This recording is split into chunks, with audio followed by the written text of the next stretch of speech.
یہ دیکھ لو سارے زخم بن گئے، چونکہ یہ بار بار ایکسٹرنل پیراسائٹ کی وجہ سے رگڑا دیتے ہیں، زمین کے ساتھ لگتے ہیں یا کسی اور چیز کے ساتھ، تو یہاں پہ ڈرائینس کی وجہ سے، کیونکہ وہ خشک ہو جاتا ہے،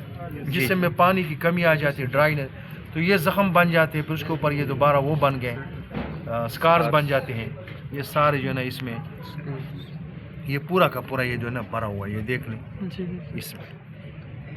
تو یہ دوسرا کان بھی، ادھر بھی میرے خیال میں کچھ نہ کچھ یہ آ جاتی ہے، یہ ڈرائنس، یہ بال جو ہے نا یہ بال جڑ رہے ہیں، یہ نکل رہے ہیں سارے، یہ دیکھو بال سخت بھی ہیں، ڈرائی بہت ہیں. ٹھیک ہے سر یہ وائٹامن ڈیفیشنسی کی وجہ سے بھی ہو سکتا ہے؟ وٹامن کی ڈیفیشنسی بھی ہو سکتی ہے، چونکہ وہ جسم سے پانی لاس ہو رہا ہے، جی اینیمک ہے، خون کی کمی ہے، یہ دیکھو یہ ڈیہائیڈریٹڈ ہے، بالکل کمزور ہے، یہاں پہ بھی یہ کچھ یہ زخم بنے ہوئے، یہ دیکھیں یہ پیپ آ رہا ہے، یہ پیپ نکل آیا یہاں پہ، چونکہ وہ کرونک ہو جاتا ہے، وہاں پہ زخم بن جاتا ہے، اس کو ٹریٹمنٹ ہوئی نہیں ہے، تو جگہ جگہ اس سے پھر پیپ آنا شروع ہو جاتا ہے جسم سے. یہ آپ دیکھ سکتے ہیں یہ پیپ ہے، چونکہ اس کے جسم یہ ریبز نظر، یہ بالکل ہڈیاں ہیں، یہ دیکھو یہاں دانے،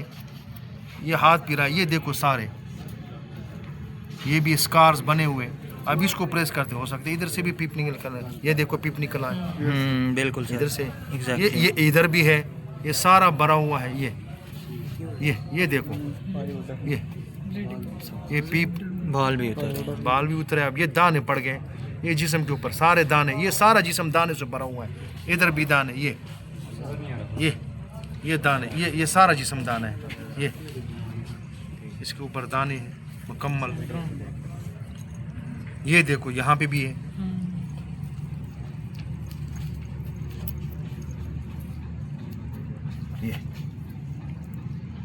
ادھر سے بھی پیپ نکلے گی، بالکل صحیح نکل آئی ہے.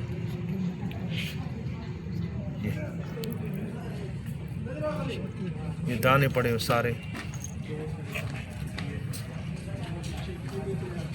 پیپ آ گیا ہے،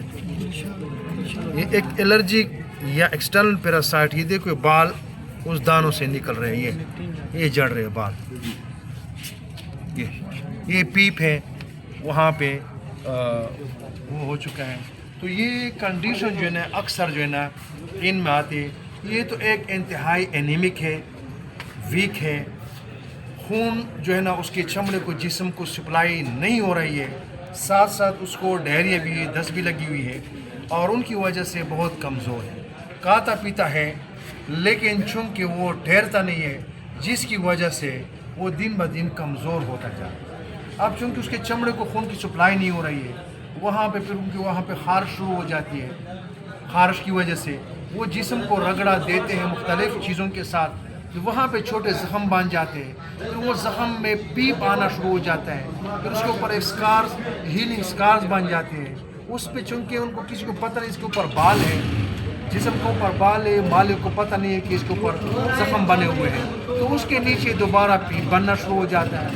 پھر وہ نکل جاتے ہیں، پھر پیپ بننا، پھر وہ نکل جاتا ہے. تو پراپرلی چونکہ اس کے لیے کوئی میڈیکیشن نہیں ہے، نہ تو ایکسٹرنل پیراسائٹ کے لیے کوئی میڈیسن دی ہے، نہ اینٹی الرجی کوئی چیز دی ہوئی ہے، نہ پر اورل کوئی ایسی چیز دی ہوئی ہے، ٹانک وغیرہ، جن کی وجہ سے اس کی جو ہے نا صحت اچھی ہو جائے، ریکور ہو جائے. اور چونکہ پیپ کا آنا بھی انڈیکیشن ہے کہ سیکنڈری بیکٹیریل انفیکشن بھی ہو سکتی ہیں جو ایکسٹرنل ایریاز ہے وہاں کے اوپر، تو اس کے لیے بھی ہم کچھ نہ کچھ اینٹی بایوٹک لگا سکتے ہیں، کچھ ہم اینٹی ڈائریل دیں گے، اور ساتھ جو ہے ایکسٹرنل پیراسائٹ اور ایویل وغیرہ لگائیں گے، کچھ ٹانک، تاکہ اس کی جلد سے جلد ریکوری ہو جائے. یہ آنکھ میں دکھا دیتا ہوں اسی میں، یہ دیکھو اس کی آنکھ، یہ ہائپریمک یا اس کو میٹابولک ٹاکسیمیا کہہ سکتے ہیں، میٹابولائٹس، چونکہ یہ ڈیہائیڈریٹڈ ہے تو اس کے جو انٹسٹائن کا اندر فیسز وغیرہ ہوتے ہیں انٹسٹائن میں، وہ فیسز چونکہ جسم میں ڈیہائیڈریشن ہو جاتی ہے، خون کی کمی آ جاتی ہے،